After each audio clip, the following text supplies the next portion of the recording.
Hervé Desjardins et Frédéric Changenay. On est tous les deux ingénieurs du son à Radio France.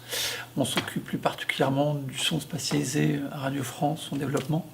Et là, dans le projet Tantale, on s'est occupé de faire toute la mise en espace des bulles de réflexion. Là où le président doit prendre une décision, mais en fait, c'est l'auditeur, celui qui va regarder la fiction, qui devra décider.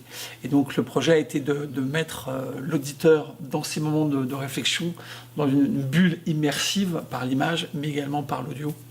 Et donc, de voir si le binaural ne pouvait pas nous aider à créer et renforcer cette impression d'immersion dans la bulle, et dans laquelle, là, l'auditeur doit décider d'une action. Quand vous êtes dans la bulle, vous êtes dans un état de réflexion. Donc vous vous détachez du réel et vous rentrez en réflexion. Donc on voulait reproduire ça. Alors que quand on sort des bulles, où là on est observateur des actions du président, là on est dans le concret, dans une relation où on l'observe et les choses sont concrètes. Donc c'était toute la difficulté, c'était passer de l'état d'observateur, où ce sont des choses concrètes, et puis d'un seul coup se détacher de ce monde réel pour se mettre dans un état de réflexion.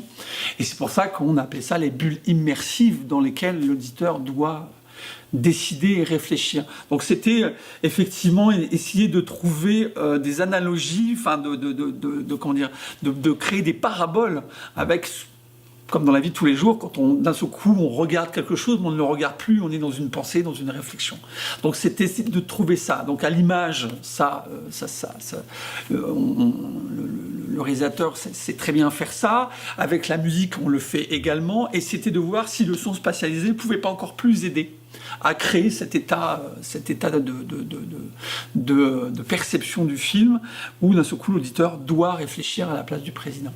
Donc il y avait une espèce de challenge, puisqu'on cherche à mettre l'auditeur dans un état à un instant T, ce qui n'est pas évident. En tout cas, on a tout fait pour.